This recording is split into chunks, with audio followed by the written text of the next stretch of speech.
So today I'm wearing two hats. I'm speaking on behalf of Nnamdi Kanu.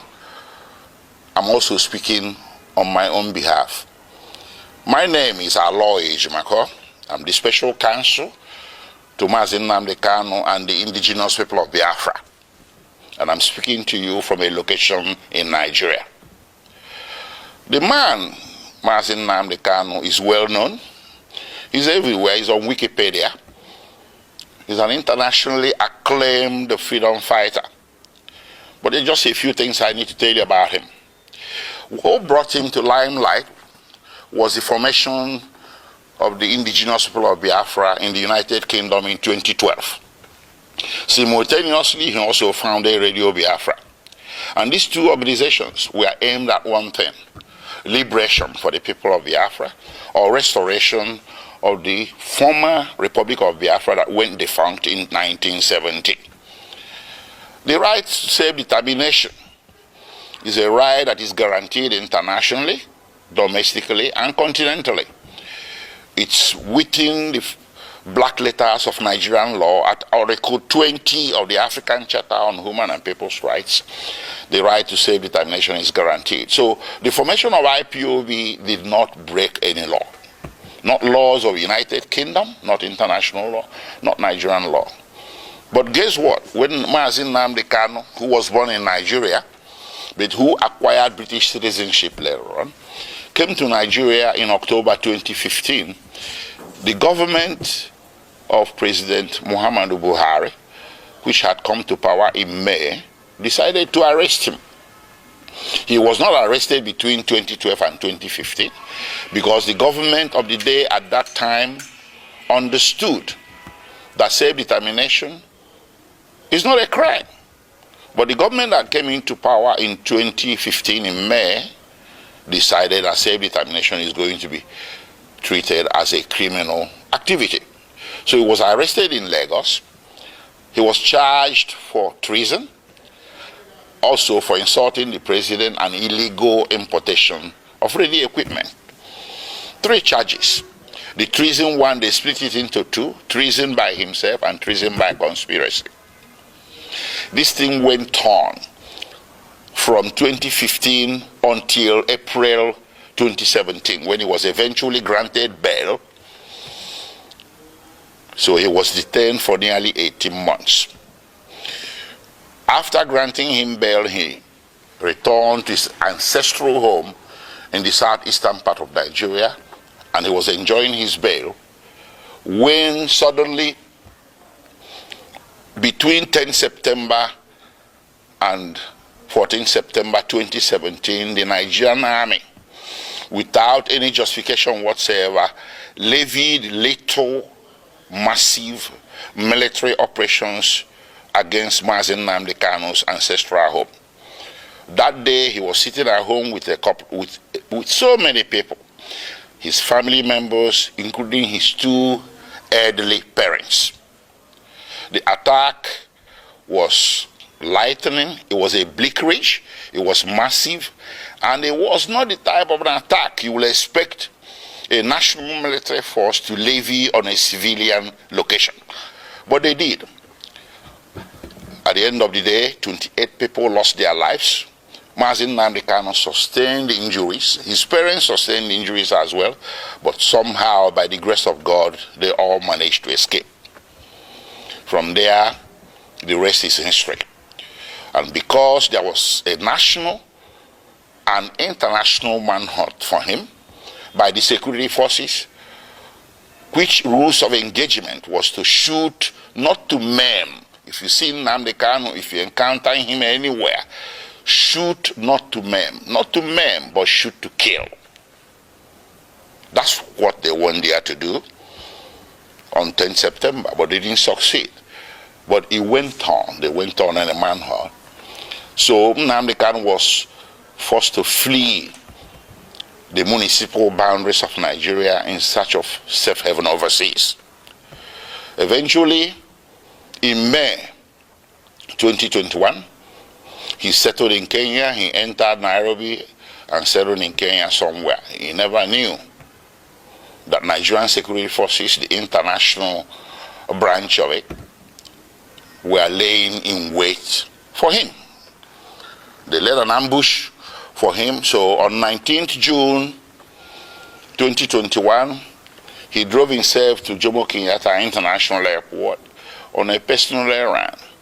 As soon as he drove into the parking lot and alighted from his vehicle, several well-armed security men suspected to be of a mixture of Nigerian and Kenyan security forces swooped on him, grabbed him, abducted him, and put him forcibly in a vehicle and drove away.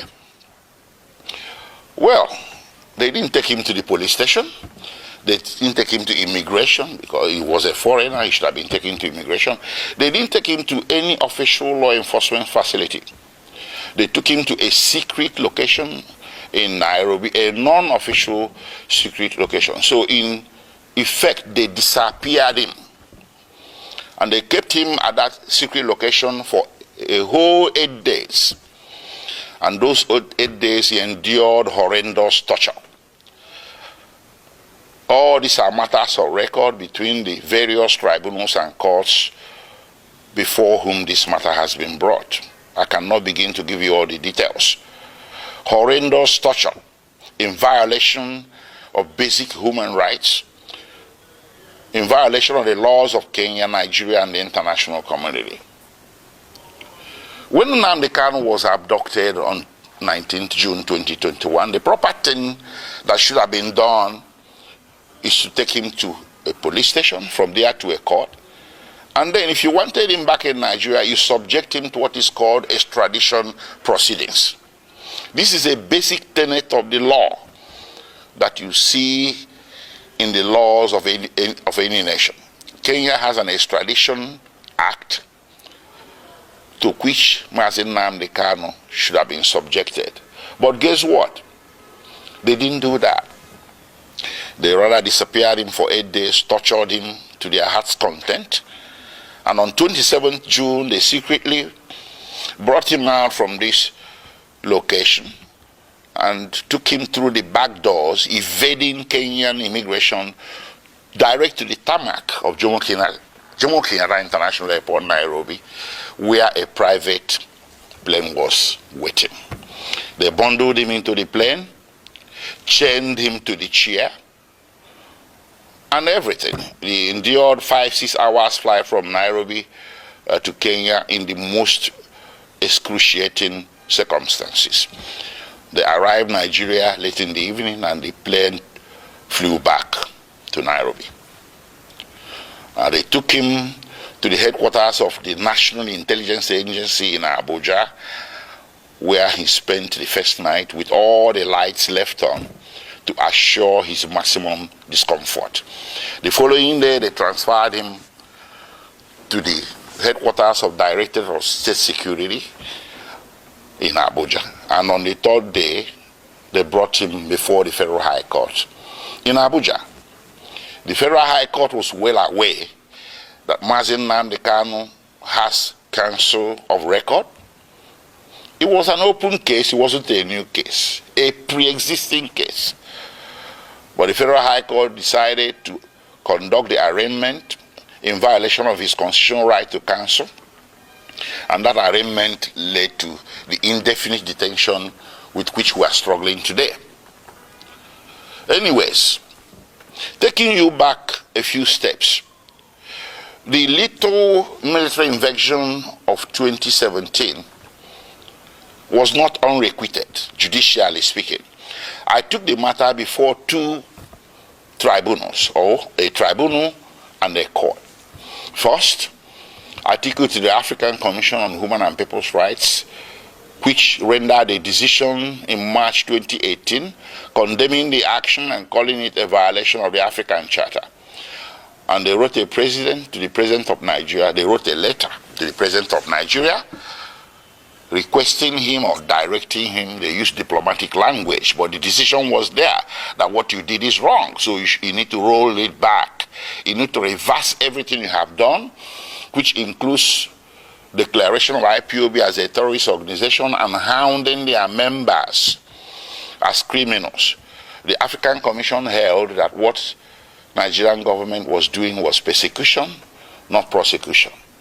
That the IPOB and its members simply possess an inconvenient political opinion which the Nigerian government was seeking to suppress by means of punishment of some sort.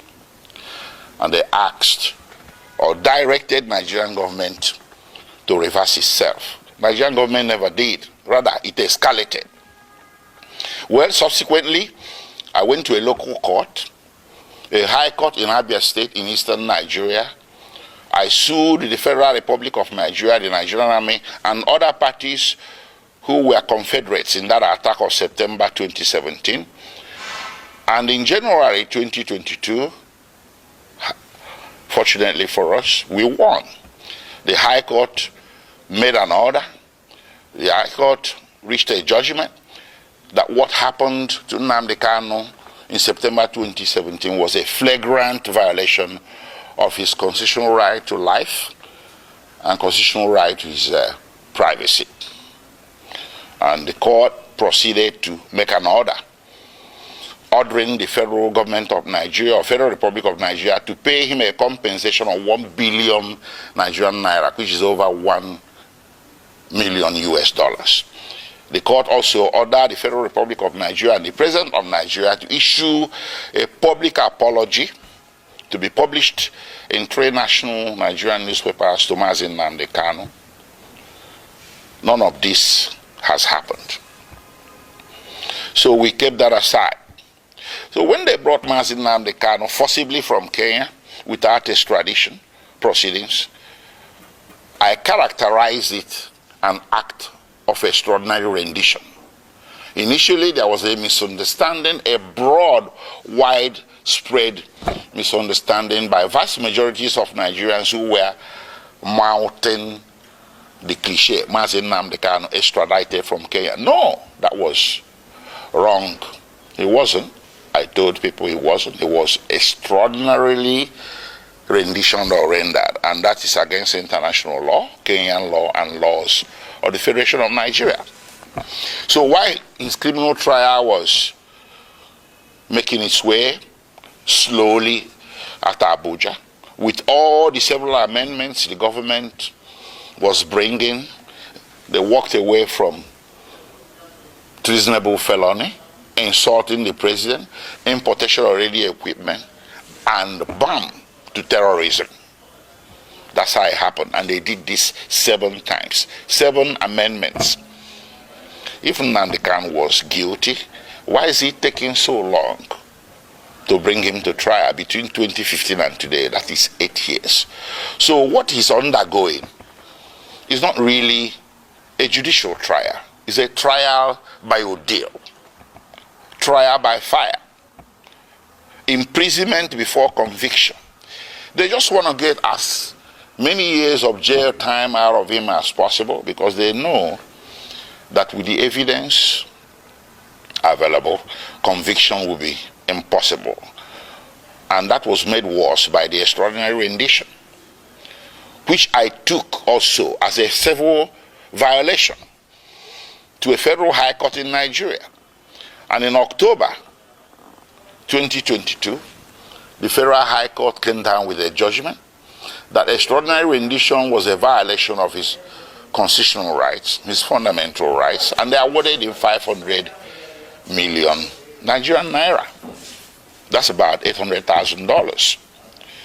So all around, everywhere that this matter has gone to, including in July 2022, before the Human Rights Council at the United Nations. The Human Rights Council, United Nations, came down with an opinion that what happened to Nnamdi Kanu in Kenya and that brought him to Nigeria is a very grave violation of international law. And they directed that he should be released unconditionally. And of course, the Court of Appeal in Nigeria did come down with a similar judgment in same October 2022, discharging Nnamdi Kanu of all charges and bearing any further trial of his person in any court in Nigeria as a consequence, as a direct consequence of the extraordinary rendition. So what more can you ask for a man to deserve his freedom? How many have I counted? United Nations, which in this case should be considered a world court. Then you have the Nigerian Court of Appeal, which is the second highest court in the Federal Republic of Nigeria. Then you have the Federal High Court, which is the court of first instance at the federal level. And of course, you have the State High Court that awarded him 1 billion Nigerian naira. So between 2015 and today, 8 years and running, Nnamdi Kanu has snagged 4 major victories against the Federal Republic of Nigeria, with Federal Republic of Nigeria winning nothing. What more do you need as stark evidence, affirmative evidence that what is happening here, ladies and gentlemen, is an act of persecution, not prosecution? It's time to end it. On his behalf, I will ask all men and women of goodwill everywhere in the world to speak up. There was this saying about Jews. When they came for the Jew, you said nothing. When they came for the Jew, you said nothing because you're a trade unionist. Then when they came for the trade unionist, you said, well, I'm a scientist. You said nothing. They took the Jew, they took the trade unionist. And then when they came for the scientists, nobody spoke for you. Nnamdi Kanu is a poster boy for all the injustices that a great race, the Igbo people, and their cousins in the former eastern Nigeria have been subjected to since the founding of Nigeria. These injustices became more public because since 2015 they have been escalated. So how do you fight back? You fight back by telling the system, I want out. I want my own country is not a crime. It does not require a bullet. It doesn't require muscular military law enforcement. What it requires is sitting across the table and talking about it. A lot of nations have been founded on referendum.